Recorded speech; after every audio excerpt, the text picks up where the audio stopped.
நீங்கள் பார்த்துக் கொண்டிருப்பது உங்கள் விஜய். ஹே ஷில்பா, என்ன அன்வர்? சும்மா இருந்த என்ன ப்ரொபோஸ் பண்ணீங்க? போன வாரம் சீட்டு குலுக்கி போட்டா என்னையே பார்ட்னரா செலக்ட் பண்ணிட்டீங்க. இப்போ என்ன பண்ணலாம்? எல்லாரும் எதிர்பார்க்கிற மாதிரி ஒரு பெர்ஃபார்மன்ஸ் கொடுத்துடலாமா? ஏலோ ஏலேலோ ஏலேலோ ஏலாலங்கடியோ ஏ ஏலோ ஏலேலோ ஏலேலோ ஏலாலங்கடியோ லை லை லை லை லைலோ லை லை லை லை லைலோ ஏலாலங்கடியோ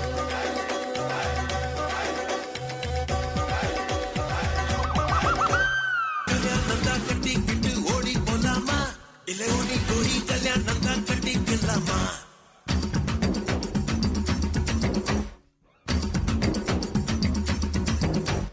கல்யாணம் தான் கட்டிக்கிட்டு ஓடி போலாமா, இல்லை ஓடி போய் கல்யாணம் தான் கட்டிக்கலாமா? தாலிய தான் கட்டிக்கிட்டு பெத்துக்கலாமா, இல்ல புள்ள குட்டி பெத்துக்கிட்டு கட்டிக்கலாமா? சாம்புராணி வாசல்ல வளர்ந்து சிரிக்கி நீ, அடி சகுன பார்த்து சடங்கு பார்த்து சிரிச்சு கிறுக்கி நீ. சாமிக்கெல்லாம் சகுனம் ஏதும் தேவையில்லையே, நீ சாகு போக்கு சொல்வதெல்லாம் நியாயமில்லையே. அடியே கல்யாணம் தான் கட்டிக்கிட்டு ஓடி போலாமா, இல்லை ஓடி போய் கல்யாணம் தான் கட்டிக்கலாமா? தாலிய தான் கட்டிக்கிட்டு பெத்துக்கலாமா, இல்ல புள்ள குட்டி பெத்துக்கிட்டு கட்டிக்கலாமா?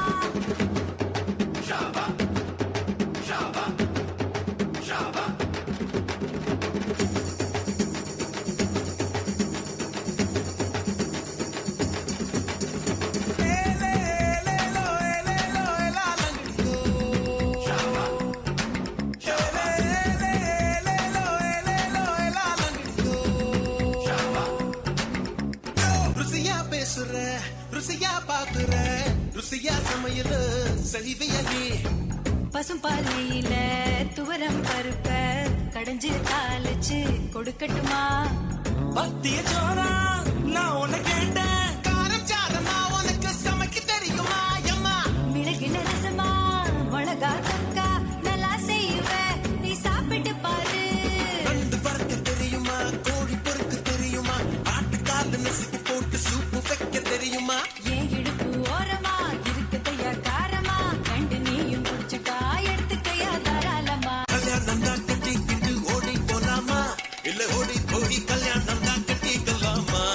தாலிய தான் கட்டிக்கிட்டு பெத்துக்கலாமா, இல்ல புள்ள குட்டி பெத்துக்கிட்டு கட்டிக்கலாமா?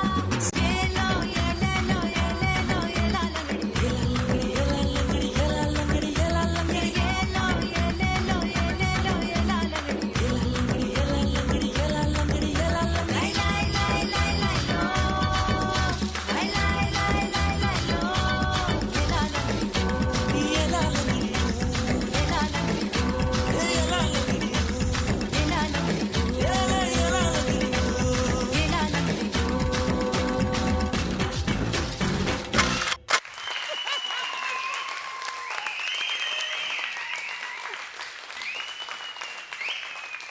அன்வர் அண்ட் ஷில்பா, என்ன ஒரு சிரிப்பு! இந்த கல்யாண மாலையை வேற போட்டிருக்காங்க.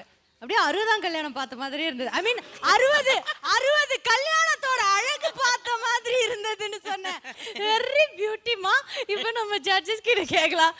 ஸோ ராதா மேம் சொல்லுங்க, எப்படி இருந்தது இவங்களோட டான்ஸுக்கு முன்னாடி இந்த ஸ்டேஜில் இவங்க பெர்ஃபார்ம் பண்ணும்போது நமக்கு தெரியாத என்னமோ தனி ஒரு ட்ராக் ஓடிட்டு இருந்த மாதிரி தோணுச்சு. எஸ், நம்ம எல்லாரையும் கிராக் ஆக்கிட்டு இவங்க ஒரு ட்ராக்ல போற மாதிரி ஒரு டவுட் இருக்குல்ல மேம்? ஆமா ஆமா, ஐ நோ. அந்த ட்ராக்கோட ஹாப்பினஸ் மூமெண்டோட அவங்க ரெண்டு பேரோடைய ஃபேஸில் ரொம்ப இருந்துச்சு. எக்ஸ்பெஷலி ஷில்பா வந்து என்னால் நம்பவே முடியல, போன வாரம் அவங்க உடம்பு சரியில்லைன்னு சொன்னாங்க. அதெல்லாம் இப்போ காணோம். இது முன்னாடி தெரிஞ்சிருந்தா போன வாரமே நம்ம இதை கொண்டு வந்திருக்கலாம்ல. அது போன வாரம், இது இந்த வாரம். போன வாரம் இந்த வாரமா இருந்திருக்கு போல. அன்வருக்கு வந்து ஷில்பாவோட டான்ஸ் ஆடும்போது கொஞ்சம் லிமிட்டேஷன்ஸ் நிறைய உண்டு. ஸோ பேசிக்கலி ரொம்ப ஹெவியாக டான்ஸு ஆட வைக்கும்போது அவங்க பாடி லாங்குவேஜ் எல்லாம் கொஞ்சம் நல்லா ப்ராக்டிஸ் பண்ணாதான் அது வரும் சில ஸ்டெப்ஸு. ஸோ அந்த ஒரு குறை சில மூமெண்ட்ஸோட பர்ஃபெக்ஷனில் இருந்துச்சு. ஷில்பா வந்து ஒன்று மட்டும் முன்னாடி நான் உங்ககிட்ட சொல்லியிருக்கேன். அதாவது நம்ம சில மூமெண்ட்ஸ் வந்து அந்த ஹெவி பீட் ஆட போனோங்கிறதுக்காக பிகினிங் நம்ம ஸ்லோ பண்ணுவோம். அது ஸ்டேஜில் பண்ணக்கூடாது. அது மூவிலன்னா பரவாயில்ல, அது க்ளோஸ்அப்ஸ் எல்லாம் போட்டு அட்ஜஸ்ட் பண்ணிவிட்டு மூமெண்ட்டுன்னு வரும்போது, ஸோ அதனால் நீங்கள் ஃபஸ்ட்டு அப்படி நடந்து வர்றது அதெல்லாம் இல்லை, ஹெவியாக இருக்கணும். அந்த காலெல்லாம் அப்படி தூக்கி போட்டு பண்ணியிருந்து இன்னும் கொஞ்சம் ஒரு வைப்ரண்ட், ஒரு நல்ல ஒரு ஃபீல் கிடச்சிருந்துருக்கும். சாங் ரொம்ப அழகாக சூஸ் பண்ணீங்க. மூமெண்ட்ஸில் அன்வர் வந்து ஷில்பாவுக்கு அட்ஜஸ்ட் பண்ணுறதுக்காக அவ்வளோ ஹெவியாக ஆடின மாதிரி எனக்கு தோணலை. நான் முன்னாடியே போன வாரமே நம்ம சொல்லி இருந்தோம், என்ன தான் நீங்கள் பெர்ஃபார்ம் பண்ணாலும் உங்களோட இண்டிவிஜுவல் இது வந்து நம்ம இது பண்ணுவோன்னு. பட் ஓவரால் எனக்கு ரொம்ப பிடிச்சது சம்திங் ரொம்ப என்ஜாய்மெண்ட்டாக இருந்துச்சு. என்னமோ தெரியல, அப்படியே பார்த்துட்டு இருந்தோம். மூமெண்ட்ஸ் அவ்வளோ கிரேட்டாக, சாங் இருக்கிற அளவுக்கு மூமெண்ட்ஸ் அவ்வளோ கிரேட்டாக எனக்கு ஃபீல் ஆகலை. மேபி ஷில்பா வந்து இன்னும் கொஞ்சம் பெர்ஃபெக்ஷனோட சில மூமெண்ட்ஸ் எல்லாம் கொஞ்சம் திரும்புறது அதெல்லாம் பண்ணியிருந்தா நல்லா இருக்குன்னு தோணுச்சு. பட் என்ஜாய் பண்ணேன், நல்லா இருந்துச்சு. Thank you. Thank you ma'am. Purnima ma'am, இது என்ன புதுசாக ஆள் மாறட்டனால எல்லாரும் ஒரு ஓவர் எந்துவா இன்னைக்கு ஆடிட்டு இருக்காங்க மாதிரி தோன்றுது. ஆமா ஆமா, அவங்க பண்ண ஸ்டெப்பை நான் உங்களுக்கு பண்ணி காட்டுறேன் மேம். நீங்க கமெண்ட்ஸ் கொடுங்க, அதுக்கப்புறம் இருக்கவங்களுக்கு. ரொம்ப ரொம்ப என்ஜாய் பண்ணி ஆடுற மாதிரி இருந்தது. எழுந்துன உடனே ஆடணும் போல் ஒரு ஃபீலிங் இருக்குது இந்த சாங்கை கேட்டோம்னா. பட் என்னென்னா எவ்ரி திங் வாஸ் குட். இன்னும் கொஞ்சம் ஹெவியாக ஆடிருக்கலாமோன்னு எனக்கு தோணிது. லாஸ்ட் டைம் உங்களுக்கு ரொம்ப உடம்பு முடியலன்னு கேள்விப்பட்டேன்னா, பட் அதெல்லாம் எனக்கு தெரியாத அளவுக்கு ஆடிருக்கீங்க. ஸோ அடுத்த ரவுண்டுக்குள்ளே இன்னும் நல்லா ரிகவர் ஆகி இன்னும் ஒரு ஃபுல் கஸ்டோடு ஆடுவீங்க. All the best you, all the best.